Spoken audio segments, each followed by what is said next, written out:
Ini ada tulisan buku Jokowi Undercover, ngutip ijazah palsu, kok dihukum. Loh, apa ini? Dari sanalah bermula keraguan itu muncul. Kalau saja Pak Jokowi itu dulu pakai ijazah SMA. Ini ijazahku SMA. Ini ya, Prof? Selesai, nggak ada urusan.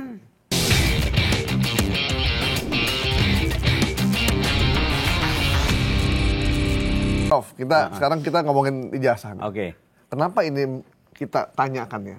Karena ini urusan yang sederhana, tapi menjadi begitu rumit dan energi kita habis hanya ngurusin beginian. Ini bermula dari gini, sebuah masyarakat yang semakin maju itu etika di atas hukum. Karena pendidikan itu tujuannya akan membangun etika, budaya, peradaban bangsa. Hukum itu mengawal etika, etika dikawal oleh hukum, etika menjiwai hukum. Paradigma hukum di Indonesia itu Pancasila, paradigma etika.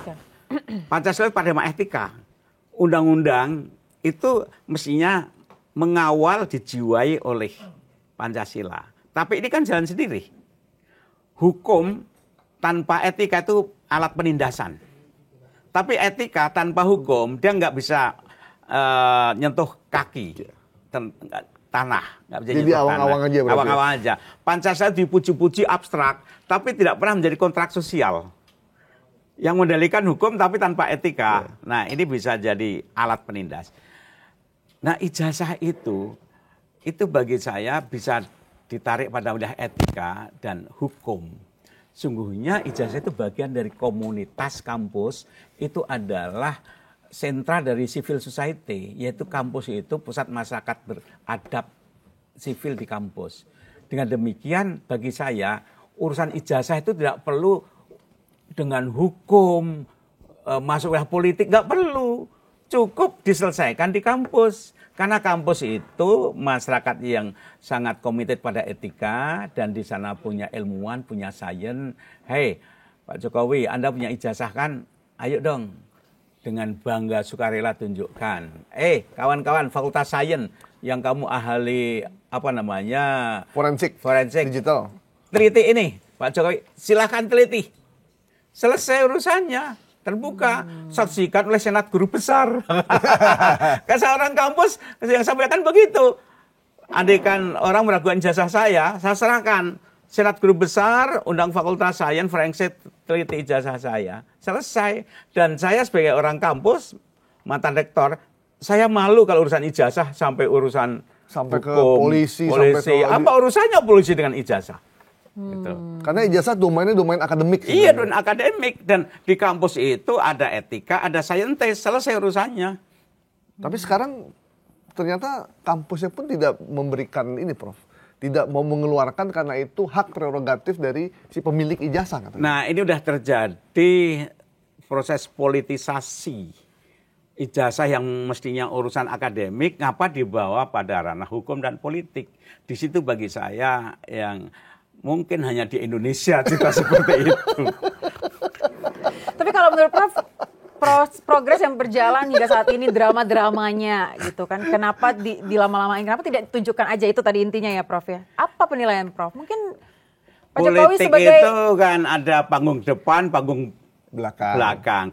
Panggung depannya seperti kita lihat, panggung belakangnya yang perlu ditanya. Apa sungguhnya agendanya apa kok dibuat lama-lama ini. Nah, ini yang mengundang berbagai analisis panggung belakang di balik cerita itu ada apa.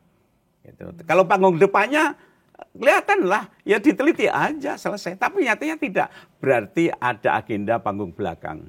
Waktu Prof jadi rektor, ada nggak laporan seseorang menggunakan ijazah palsu dari tempat kampus yang Prof pimpin? Terus apa yang dilakukan pada saat itu? Belum ada. Ya. Selama saya rektor nggak ada. Tapi ini kan karena mungkin seorang presiden, rakyat ingin tahu pada ijazah presidennya. Jadi yang bertanya itu hemat saya kurang pekerjaan atau hak dia bertanya. Terserah kan dilihat. Ada mengatakan kurang pekerjaan gitu. Tapi ada mengatakan loh apa salah saya? Karena ada indikasi-indikasi yang bagi saya menimbulkan kuriositas. Ini ada tulisan buku Jokowi Undercover, ngutip ijazah palsu, kok dihukum. Loh, apa ini? Dari sanalah bermula keraguan itu muncul. Kalau saja itu enggak ada. Iya. Jadi berawal dari keingintahuan. ya, tapi yang mempertanyakan juga berarti normal-normal aja ya.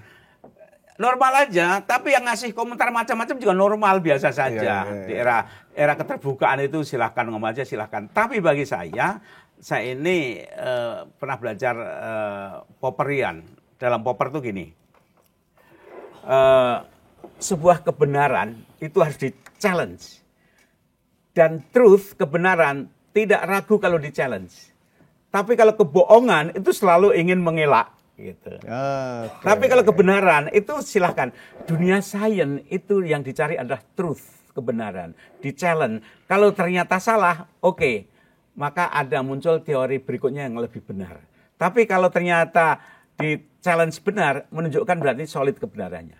Nah, ijazah juga begitu. Kalau emang ijazah itu otentik, kan? Challenge aja. Dunia kampus itu menggunakan teori begitu, skeptical approach. Jadi sikap skeptis itu ciri keilmuan. Oke, ini tadi Prof bilang mungkin baru di Indonesia. Ada satu negara, ada seorang mantan presiden yang ijazahnya dipermasalahkan ya. Belum ada sebelum Prof, di dunia mungkin manapun. Mungkin ada, tapi saya nggak tahu. Iya. Mungkin aja ada. Nah, tapi masyarakat punya hak untuk melihat nggak, Prof? Maksudnya, kalau Anda jadi pejabat publik, harus siap dikritik, ditanya apapun juga. Kalau tidak siap, jangan mau jadi pejabat publik. Benar. Harus Iya benar menerima juga sih, harus kritik, terima benar sih. dong. Iya dong. Asal usul kita dari mana tuh mereka harus tahu ya. Pejabat publik, lebih presiden. Kalau nggak siap ditanya, dikorek apa-apanya, jangan mau. Dia udah nggak presiden, dia ada pengawalnya kok. Prof, itu soal ijazah. Kemudian ada lagi bahwa ada seorang mantan presiden, kalau yang sebelum-sebelumnya kayak Pak Habibie ketika nggak jadi presiden ya sudah dia beristirahat. Kemudian Gus Dur juga begitu sama. Bu Mega ketika nggak jadi presiden ya sudah ngurusin partai. Pak SBY nggak jadi presiden dia melukis, bikin klub voli dan lain-lain. Nah, tapi kalau yang ini Prof sudah tidak jadi presiden tapi ingin tetap berada di lingkungan kekuasaan. Prof melihatnya kayak apa ini? Sebelum ke situ saya ingin ingatkan gini. Kalau saja Pak Jokowi itu dulu pakai ijazah SMA. Ini ijazahku SMA. Ini sah ya, Prof? Selesai, nggak ada urusan. Karena untuk menjadi seorang presiden kan tidak... Itu kan persoalan karena ada titel, dulu ada Dr. Andes, ada insinyur, dan ada pertanyaan diragukan. Tapi kalau dia pakai SMA, selesai. Jadi sungguhnya problem itu bukan mengada-ada, memang ada hal-hal yang mengundang pemicunya. Ada asap, ada api, gitu. Ada. Kalau dulu SMA selesai kayak ya? Megawati kan juga nggak ribut ijazahnya kan? Enggak. Jadi karena nggak ada apinya, nggak ada asapnya. Nah kembali kepada tadi ya, udah selesai. Ada satu, saya pernah baca buku ini. Kalau kekuasaan itu orgasme politik itu sampai tua pun itu masih bisa didapatkan gitu loh. Gitu ya. Beda dengan misalnya nafsu remaja itu semakin usia lanjut semakin turun kan. Turun. Tapi kalau kekuasaan, kalau hasrat politik itu, kekuasaan itu nggak ada habis-habisnya. Gitu. Meskipun udah sepuh ya. Iya, makanya nggak ada habis. Makanya dulu raja kan seumur hidup kan. Ya. Dulu itu. Tapi bedanya kalau emang dia punya niat baik gimana, Prof? Nah, makanya nggak apa-apa. Bangsa. Itu hak dia. Karena dia cinta pada rakyat, cinta pada negara, dia ingin tetap mengabdi. Hanya persoalannya caranya itu dan niatnya. Jadi makanya ada negarawan di Amerika misalnya, walaupun sudah tidak presiden disebut Mr. Presiden. Mr. Presiden. Dan disebut negarawan karena masih concern pada urusan negara. Jadi mantan-mantan presiden kita masih concern kan? Yeah. Hanya caranya apa? Saya tidak mau mengganggu penerus saya, maka saya ngambil jarak.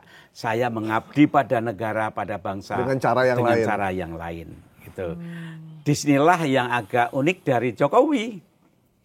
dia sudah tidak presiden, tapi mungkin saking cintanya pada Indonesia, banyak ide-ide yang belum tersampaikan selama 10 maka tahun. kemudian dititipkan lewat anaknya. Mungkin bisa juga begitu niatnya kan.